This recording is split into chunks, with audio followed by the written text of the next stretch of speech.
Another thing is the system is still preserved. On the piano, those 5 black keys that we're talking about happen to be the pentatonic scale.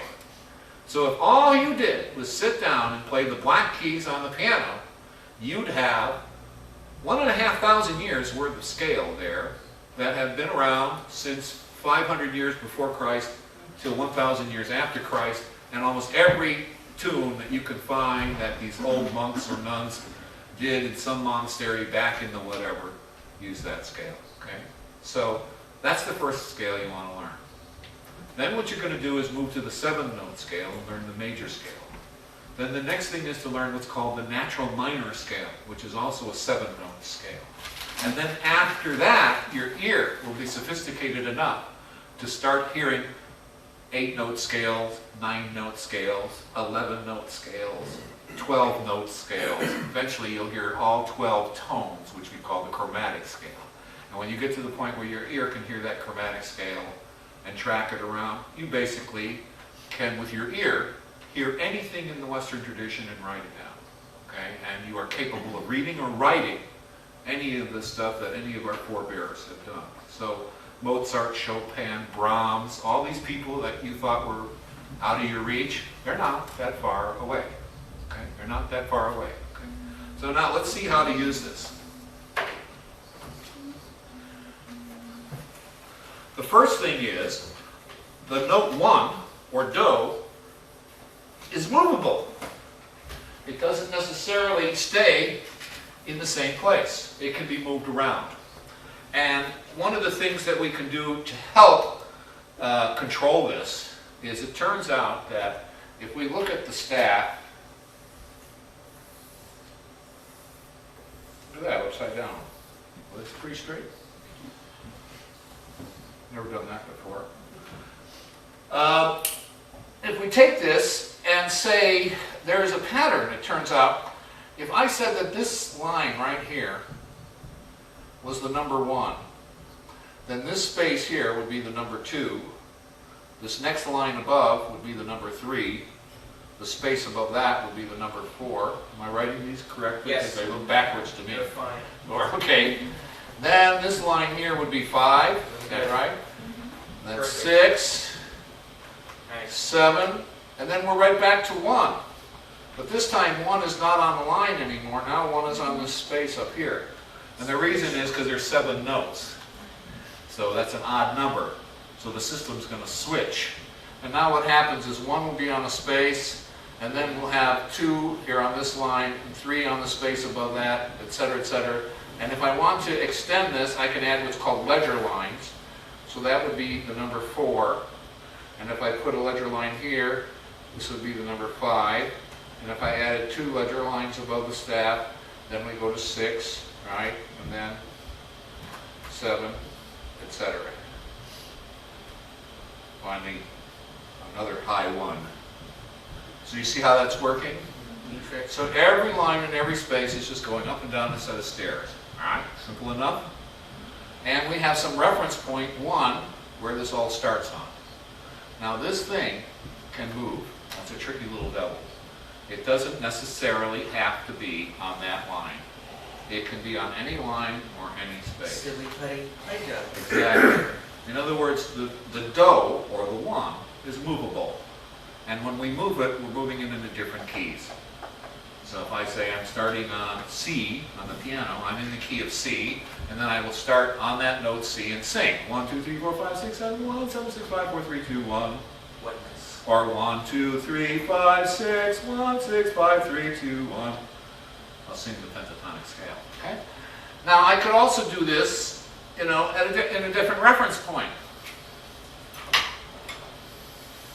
What if I started on that line? Okay? Then this is the number 1, right? The space above that becomes 2. Then this is 3. Then this is 4, 5, etc. And going backwards, this space here would be the number 7. This line would be 6. This line underneath would be 5. If I want to put a space, add another line in another space with my ledger, so now this is 6. sorry, 4. See, I'm upside down. And then 3, and then 2, and then 1, etc. So the system just goes up and down. Now, here's a trick. Look at every line. 6, 1, 3, 5, or here. 1, 3, 5, 7, 2, 4, 6, 1. Switch over points. Yeah. It turns out that if you looked at every other number, you would get a specific pattern.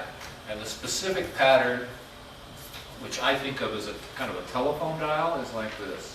A chant to memorize. Yes. And this is all you need to memorize to be able to read or write music. In the system that I'm explaining to you, there is nothing else to learn but this. And not only will this help you learn to read and write music on the staff, and I'm talking about writing music, not just reading it, but this will also help you spell every chord known to mankind. Speed dialer. Yes, it's my little Mr. Natural's magic decoder wheel. Just kind of like, It's perfect. Man. just like Rocket Man, and in the 50s they used to have those shows on TV. Should have been prize in the Cracker Jack box. Right. Captain Video and his Video Rangers. So here you are, Mr. Natural, my Video Rangers. Now what happens is this is describing every other space or every other line. 1, 3, 5, 7, the odd numbers first, then 2, 4, and 6, even numbers next. And it's always in this pattern.